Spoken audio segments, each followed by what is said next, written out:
Absolutely. I mean, this movie for me was an opportunity to convey part of the reality of what it's like growing up here. And more than that, it was an opportunity to do a love letter to the kinds of horror movies I grew up with and loved. But think about, well, what happened in Nightmare on Elm Street or Poltergeist if it's my family in that? And because I hadn't seen that, and it felt like something unique that I could do within a genre that I really loved and didn't really want to do parody of or pastiche or deconstruct. And I wanted to play the horror of it straight, but think about, okay, my friends, my family, my cousins, like what is it like for them in this movie? So in that sense, drawing on real people, the story became, I think, a lot more real for me. And I looked at these people like they were people in my life.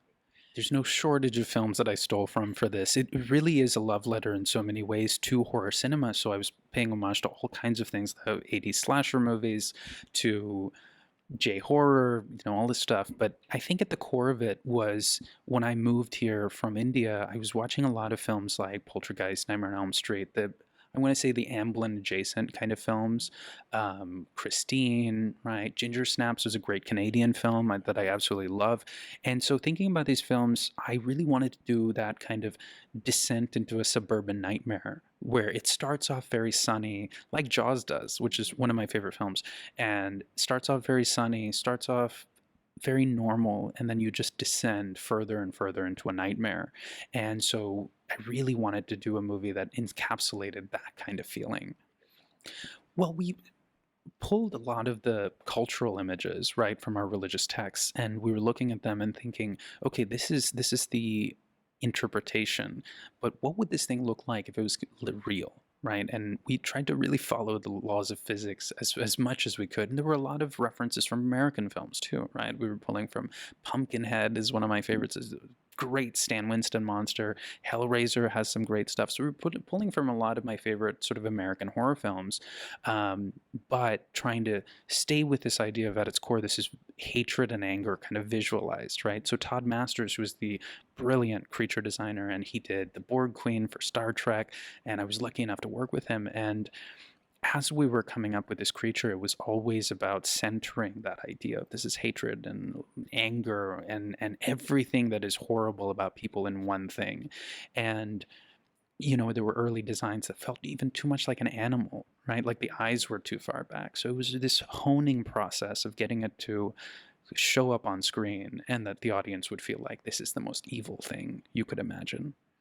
Was that on purpose? Absolutely. I mean, this shot in The Fly, I can't get it out of my mind when Brundle splits, right? When that moment where he splits and the fly kind of pushes forward, it's just unbelievable.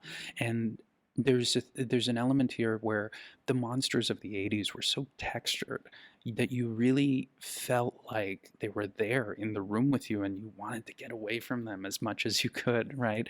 And I was really lucky in this movie to have a practical monster. There was never really a conversation of should we do CG. It was built. It was a suit that was worn by an incredible performer. She's a skateboarder, so she did a lot of very interesting movements, and then we shot it at different frame rates because I find that that's really something that creates that uncanny, eerie feeling from a monster. Absolutely. The claustrophobia was a huge part of the visual language of the film. And you'll notice it was a CinemaScope film. It was shot widescreen.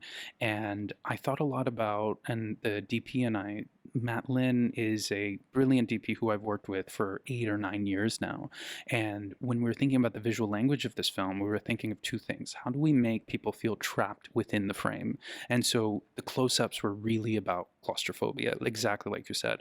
And then in the wider shots, how do we frame characters so that they feel isolated? It was about isolation and trapping.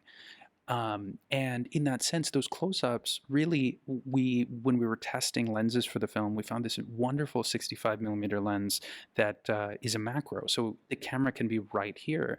And as I was looking at those shots, I was thinking, I feel like I'm right there with that character in a very uncomfortable way. And then I was thinking of Jonathan Demme's close-ups, those straight down the barrel close-ups that he does in Silence of the Lambs or Philadelphia or Something Wild. And there's something so confrontational about that technique that I wanted to see in a horror film. And I was so excited this year. M. Night Shyamalan's new film, Knock at the Cabin, did a lot of those close-ups, and I felt just as uncomfortable in that movie as I wanted people to feel in this one, because I think that there's nothing more expensive and cinematic than putting a great actor in front of a camera and letting them act. It's to me just it's pure cinema, right? And I had great actors in this film, so they really were able to do a lot with those close-ups. It certainly helped on this movie that I could look at real people from my life and think, this was the prototype. And are these actors kind of approaching that? But it started with Megan Suri. She was the very first person I met for the role, and she was just right for it. Because at the beginning, you know, I could see her, and I'd seen her in Never Ever Ever, and The Miseducation of Bindu, and several other wonderful things.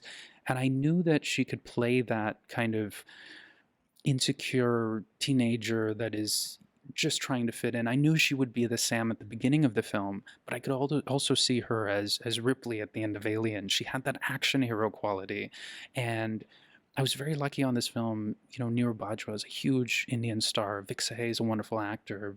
Betty Gabriel brought such an incredible sense of physicality to that role. We made a lot of her sequences longer, actually, to get her more action, because she's brilliant with action.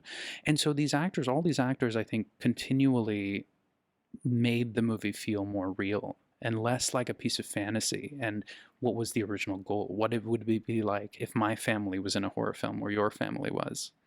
You should see It Lives Inside, because it is about a Indian American teenager who unleashes a curse of a feared ancient demon from Indian culture, and it forces her to confront her own insecurities and her conflicts with her parents, and it forces her to find the strength to fix her relationship with her best friend and defeat this unstoppable monster. Decent? Nailed That's it. okay? All Loved right. it.